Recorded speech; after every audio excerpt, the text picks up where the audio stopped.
I kid you not, my friends. We got a real headline. Democratic lawmaker says she came to the U.S. illegally. Let me say it again. Democratic lawmaker says she came to the United States illegally. She is in elected office. She is controlling policy in this country. And she's outright saying she obtained her citizenship to this country fraudulently. But of course, it wasn't her fault. It was her parents that did it. What do? You know, we've all talked about Ilhan Omar. There are a lot of people that still to this day are saying she committed immigration fraud. She should be deported. She is Somali. She's an American citizen. She is in federal Congress for Minnesota. But many say that she married her brother to defraud immigration and get him a visa for this country. And for this, she should be deported. We now have another lawmaker out of Minnesota who says that her family came here illegally and then fraudulently obtained citizenship. So what's the remedy? Yeah, we are in dark times. Because I'm going to tell you this. I'll play the clip for you in a second, and then we'll go through all this. But I just want to say this. What do? Does the Trump administration begin reviewing the citizenship status of our own politicians? Because as it turns out, there may be many that are fraudulently here and subverting this country. Here's a question for you. Comment. Tell me. You tell me. Are these people who have come to this country illegally and obtained legal status fraudulently, at least it's one person, subverting the will of these United States? What do? Should we then have the Trump administration investigate, strip them of their citizenship, and deport them? Check this out. We've got Libs of TikTok. They got the clip. Let me play the clip for you. Because his mother had died. My father, as the one processing the paperwork, put my grandmother down as his mother. And so I am illegal in this country. My parents are illegal here in this country. So this is a short clip, but I'm going to play it again. Because his mother had died. So what she's saying is her fraternal grandfather had died.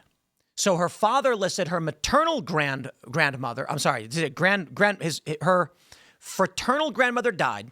So her father used her maternal grandmother as his own biological mother, not correct, so that he could get status in the United States, for which they ultimately then obtained U.S. citizenship.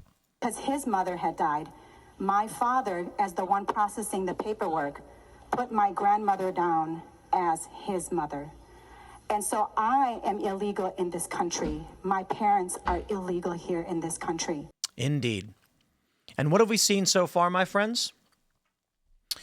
Oh, man. You got the Ilhan Omar story. You now have this lady's story. And questions over whether or not should people be allowed to obtain citizenship fraudulently and then use that to be politicians in our government. Newsweek reports. A Minnesota state lawmaker revealed on Monday that she came to the U.S. illegally. Democratic State Rep Kaohly Her made the announcement during a speech on the floor of the House of Representatives in the Minnesota State Legislature. She later clarified after the floor speech that she is a U.S. citizen. That's right. That by fraudulently. Yeah. The Democratic lawmaker told Newsweek her parents took their citizenship test and that she became a citizen as a minor when she was in middle school. It's an incredibly disheartening that my floor speech, where I shared my family's deep personal immigration story, was twisted into anti-immigrant clickbait. Let me tell you where we're at. They're eroding the line between citizen and illegal immigrant. Democrats have already been saying undocumented citizens on television. Just recently on, I think it might have been Bakari Sellers, I'm not sure, but it was on CNN. Scott Jennings was debating whether illegal immigrants should get health care. No. And someone said undocumented citizens, as if to imply these individuals who are here have some kind of citizenship. They're just not documented properly. They are eroding the structure of our government to destroy it. And that's a difficult problem to solve, I got to be honest. Let me say this. What we have right now is a lady publicly announcing that her family fraudulently obtained citizenship. And I'll explain why. You come into this country illegally. You are here under false pretenses.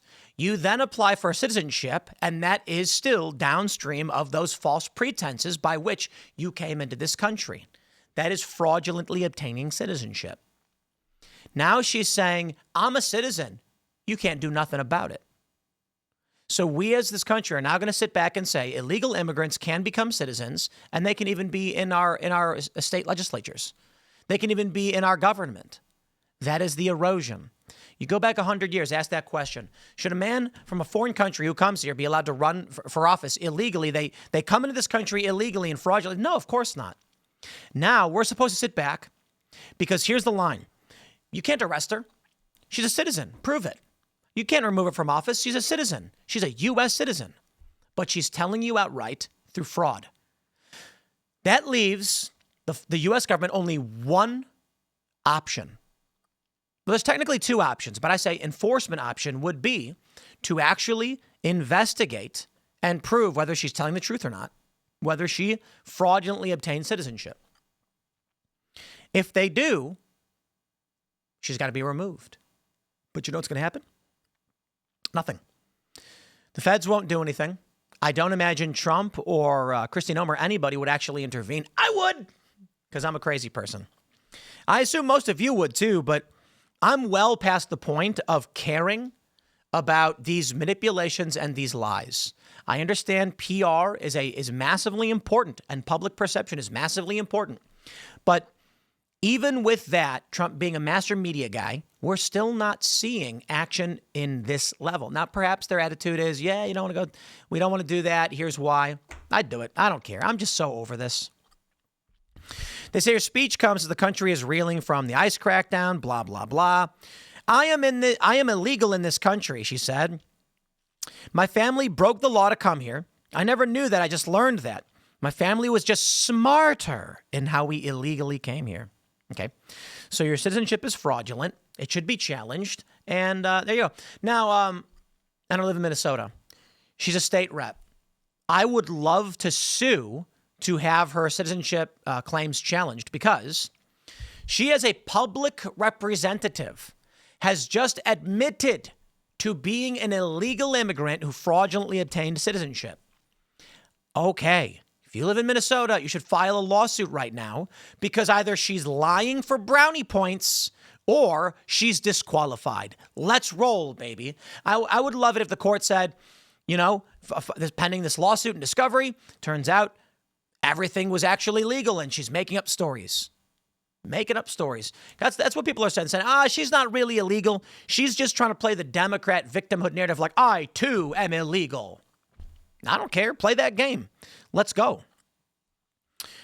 Her said she recently learned that her family had not been eligible to enter the U.S., but that her parents found a way to do so by altering their paperwork. The only people who come to the U.S. were if you were direct military, you worked for the CIA, or you worked for the USAID, which is why it's so personal to me that USAID is getting unfunded. But we did not do either of those. So what my father did was, one of our uncles worked for USAID, and because his mother had died, my father, as the one processing the paperwork, put my grandmother down as his mother. And so I am illegal in this country. My parents are illegal here in this country. Send them all back. Her online biography says she was born in Laos and came to the U.S. as a refugee when she was 4 years old. When we were fleeing the situation, never one time did my family say, let's look at which state has the greatest welfare and which state has the greatest benefits, because that's the state we're going to go to. Nobody leaves their country unless they have to leave that country. Right. The Vikings had no choice but to rape and pillage in the British Isles. They didn't want to leave, but those young women just were a necessity to capture and bring on their boats. Genghis Khan, the emotional pain he must have suffered as he ravaged the Asian continent, conquering basically everything. Heavens me, Alexander the Great. He was crying a tear every time he conquered Napoleon. Heavens, Napoleon. I've seen those portraits painted of a sad man being forced to leave his country. Shut up. You people are nuts. These people come here for treasure. We call it treasure. That's historically what they refer to it as. Blood and treasure. That's what they do. They sacrifice their blood and treasure to take of what they want. sometimes for ideological reasons or otherwise. But there is a reason for war and conquest that is not simply a better life. I had no choice but to leave my home, say the Vikings, as they land on the shores of the British Isles, burn down all the villages, and take the women. I was told a joke by a Norwegian guy. You want to hear it? He said, hey, he's like, Tim, you want to hear a joke? How come there are no beautiful women in England? And I said, why? And he goes, because we took them all. And the Norwegians all laughed. I was like, oh my God. Wow. Yeah, because that's what they'd do. The Vikings would sail to the British Isles and then burn everything down, steal everything, and then capture the young women and bring them back. Wow. But, they didn't want to leave their country. They had no choice. I guess. It was cold and they needed chickens. Not all Vikings were raping and pillaging, but, that's kind of what they did. Spare me your lectures. I say unto thee, my friends, I think investigator. But you tell me. You tell me what you think we should do. I'll wrap it up there. Smash the like button, share the show with everyone you know, even your niece or nephew, so long as they are old enough. Maybe you're 40 or 50 and you got a 20-year-old niece and she's, in college. You say, hey, you watching Timcast? All right, everybody, thanks for hanging out, and we'll see you all in the next segment.